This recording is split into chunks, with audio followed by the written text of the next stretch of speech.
Em 24 de fevereiro de 2010, durante um show no SeaWorld da Flórida, os espectadores aproveitavam sua comida enquanto a treinadora Dawn Brownshaw interagia com a estrela do momento, a maior orca do parque, chamada Tilly Coop. Mas a agradável noite estava prestes a ter uma reviravolta. Até hoje, ela não conseguiu tirar da cabeça as imagens do que aconteceu naquele dia. Pode nos contar o que realmente viu no parque? Fui às piscinas onde Tilly Coop havia levado Dawn e tudo estava um caos. Dawn estava à beira da piscina acariciando a cabeça de Tilly Coop, o que fazia parte de sua rotina habitual. A partir daqui, existem diferentes versões sobre o que aconteceu a seguir.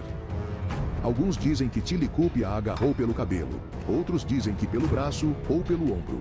De qualquer forma, em um piscar de olhos, Dawn havia desaparecido. O gigantesco mamífero a havia arrastado para o fundo da piscina. O público estava horrorizado, sem entender a tragédia que se desenrolava diante de seus olhos. O pior veio depois. Um ataque feroz que durou 45 minutos angustiantes debaixo d'água. O que causou a ira de Tilly Coop? Por que se agarrou ao corpo de Dawn por um período tão longo? E o que aconteceu com os vídeos? Para entender a trágica sequência de eventos, precisamos voltar um pouco e revisar a vida de Dawn Brownshaw. Seu amor pelos animais começou muito cedo. Durante umas férias em Orlando, decidiu se tornar treinadora de baleias orcas. Trabalhou arduamente até conseguir se juntar à equipe do SeaWorld, onde passou 15 anos com orcas. Dawn era muito profissional e mantinha-se em forma para suportar as exigências físicas do trabalho. Corria maratonas, andava de bicicleta e levantava pesos para condicionar o corpo. Graças à sua dedicação e carisma, tornou-se a face visível de um dos principais shows do SeaWorld, trazendo milhões de dólares ao parque. Apesar de sua paixão pelo trabalho, Dawn estava ciente do perigo que corria. Frequentemente reconhecia os riscos de interagir com esses enormes animais. E foram registrados mais de 40 incidentes entre orcas e treinadores, tanto no SeaWorld quanto em outros aquários. No caso de Tilly Coop, não era a primeira vez que ele mostrava seu estresse. A história de Tilly Coop é uma de tragédia e abandono. Com apenas 2 anos de idade, foi separado de sua mãe nas águas da Islândia e enviado a um parque em Victoria, Canadá, chamado Sealand do Pacífico. Na língua Chinook, Tilly Coop significa amigo, mas sua vida foi tudo menos amigável.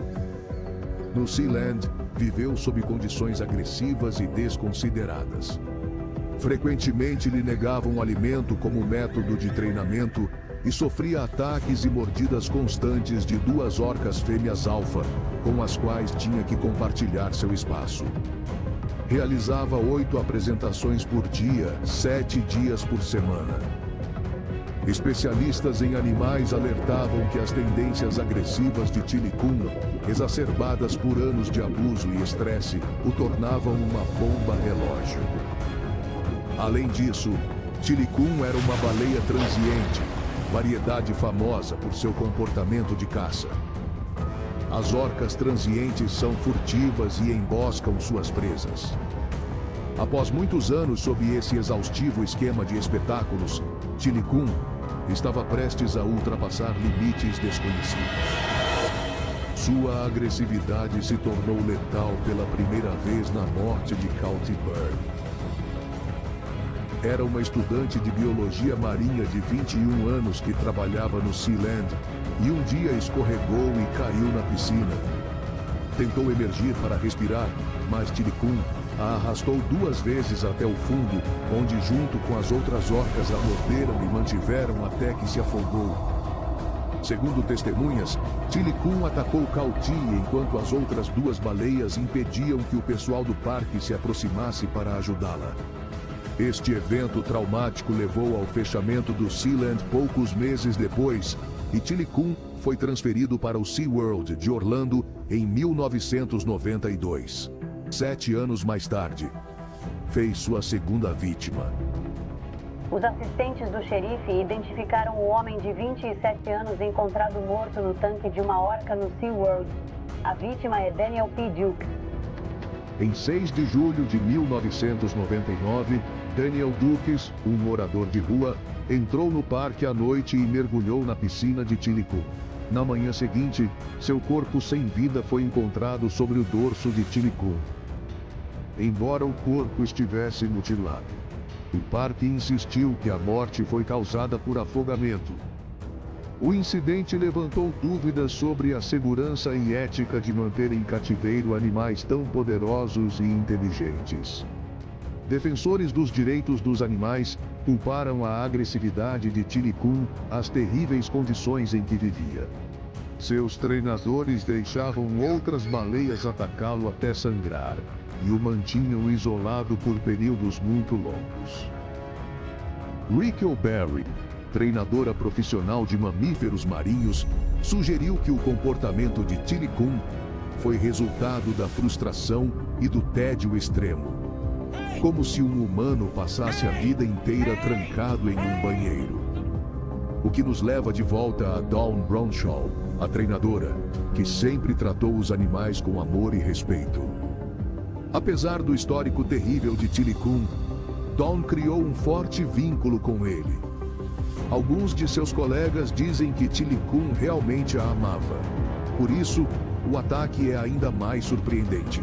Naquele fatídico dia de fevereiro, a rotina habitual entre orca e humano tornou-se fatal. Depois de jogá-la na água, Chili Kun sacudiu Dawn com violência, causando graves lesões. Ninguém sabe ao certo por que Chili Kun segurou Dawn tanto tempo debaixo d'água. Sendo animais muito inteligentes, as orcas realizam ações deliberadas. Há um dia terrível. Talvez a péssima habitabilidade, a constante exigência do show ou até mesmo o abuso acumulado ao longo dos anos fizeram com que no final perdesse a cabeça. A autópsia de Dawn determinou que ela morreu afogada e por trauma craniano. Sua coluna, costelas e mandíbula fraturadas.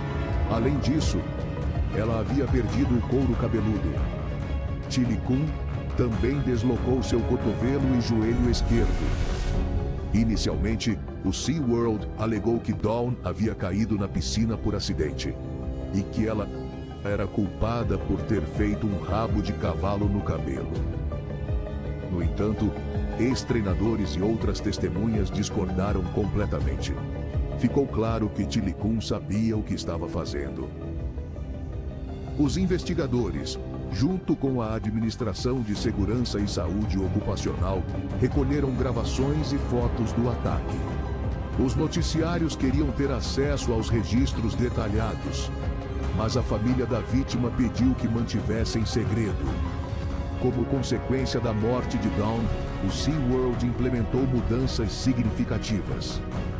O incidente provocou sérios questionamentos sobre os protocolos do parque aquático, além do conceito de manter orcas em cativeiro. Foi proibido aos treinadores entrar na água com as baleias para evitar tragédias. Mas as autoridades descobriram que não foi um caso isolado, não.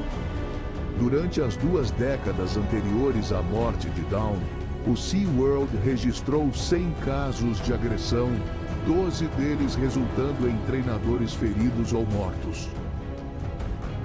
A morte de Dawn e a história de Chili Kun tornaram-se o tema central do documentário Blackfish, que expôs o lado sombrio do SeaWorld e das orcas em cativeiro. O filme causou um grande impacto no público, reduzindo significativamente a frequência e os lucros do parque. A rejeição cresceu de forma generalizada e muitos artistas cancelaram suas apresentações nos aquários. No ano da morte de Dawn, a empresa anunciou que encerraria seu programa de criação de orcas e que as baleias sob seus cuidados seriam as últimas. Interagimos com eles diariamente, trabalhamos juntos e nos divertimos. A morte de Dawn Brownshaw levantou questões importantes sobre a ética por trás do treinamento de animais inteligentes e sensíveis em cativeiro. Por mais chocantes que pareçam, os atos de Tilly Kun eram sintoma de um problema maior. As relações entre humanos e animais selvagens sempre serão perigosas e inesperadas. Algumas pessoas, como o caçador de crocodilos, empurram os limites até que a curva se rompe. E isso foi exatamente o que causou a morte de Steve Irwin. E te